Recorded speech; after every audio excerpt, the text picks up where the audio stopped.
গরিব, সুসংবাদ নাও।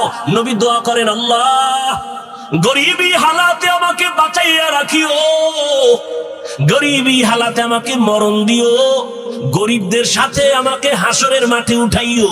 আল্লাহর নবী বলেন, ও গরিব, ধনী লোকের 500 বছর আগে গরিব তুমি জান্নাতে যাইবা। কোন গরিব? যে রোজা রাখে না। হ্যাঁ ভাইরা আমার, রোজা সাধনা দিয়ে 11 মাস টাইট করো। রোজা দিয়া তুমি বাকি 11 মাস সুন্দরভাবে সীমাবদ্ধতার ভেতরে নিয়ে আসো। এরে নবীর আশিক রমাজানের সাধনা দিয়ে 11 মাস সাধনার আওতায় নিয়ে আসো। বলে কেমনে?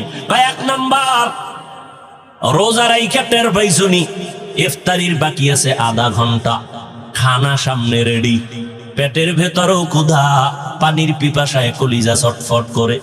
একজনের যদি বলি, ভাই যান দরওয়াজা জানালা বন্ধ করে তুমি 2 লিটার পানি আলাদা একা একা পান করো, কেউ দেখবে না, করবেনি। কার ভয়? আল্লাহর ভয়। এই সবকটা 11 মাসে আদায় কর। পেটের ভেতরে প্রচন্ড ক্ষুধা, পানির পিপাসায় কলিজা ছটফট করতেছে রে মুমিন, সামনেও খানা রেডি, পানিও রেডি। এমন এক হালাত, ইফতারির প্যান্ডেলে বইয়া মনে হয় যেন 10 জনের প্লেটে যা দিছে মাথা গরমে তো আমার একারই লাগবে। মনে মনে কয়, 2-1টা যদি উঠে যাইতেছে না, খাম না, তুই 2 প্লেট আমি খাইতাম, আমার একা লাগবে। কিন্তু আমার মালিকের কুদরত, বিসমিল্লাহ বলে শরবতের গ্লাসটা যখন টান দিছে, নিজের প্লেটের খানা শেষ করারও ক্ষুধা আর থাকে না। ঠিক নেই?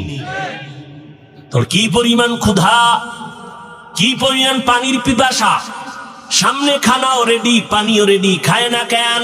খানা হারাম। এ খানা যে সামনে রেডিটা হারাম না হালাল? ক্ষুধা আছে না নাই? পিপাসা আছে না নাই? সামনে পানি খানা আছে না নাই? খায় না কেন?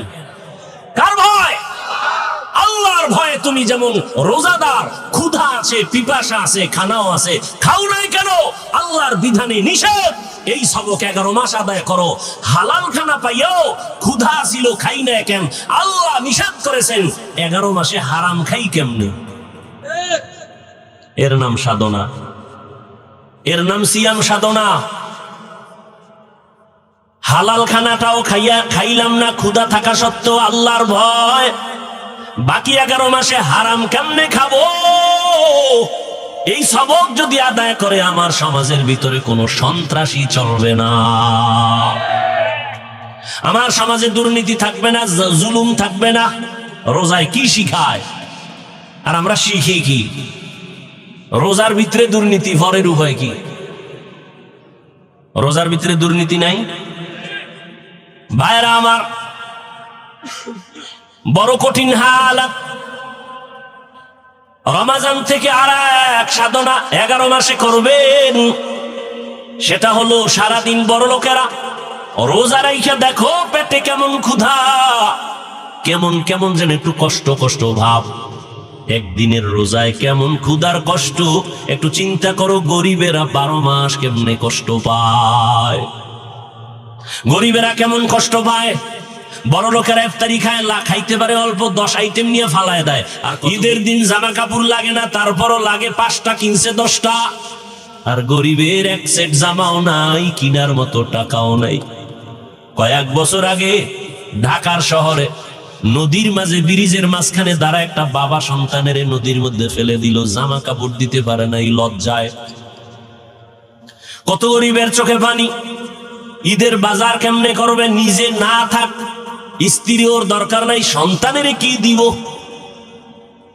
দেখছেন নি কারবার? এ ভাই দেখেন তো, যারা জাকাত দেয়, বউরে কাপড় দেয়, স্বামীরে দেয়, ঠিক নি? কথা কন না কেন? তো স্বামীর কাপড় না হইলেও চলে, বউরও লাগে না, লাগে বাচ্চা। ঈদের আনন্দ আঙ্গ থেকে বাচ্চারা, কথা ঠিক না?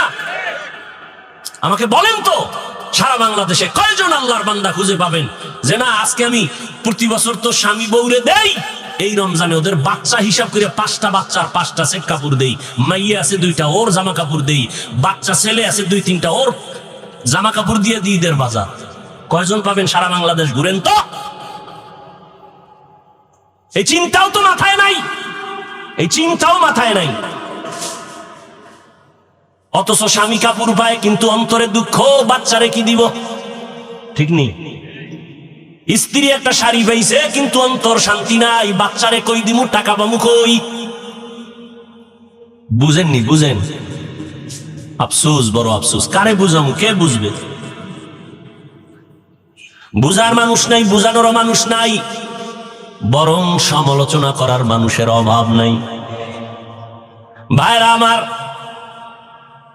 মা বাবায় না খাইয়া থাকলেও কষ্ট নাই, বাচ্চা যদি খেয়ে খুশি থাকে। আমি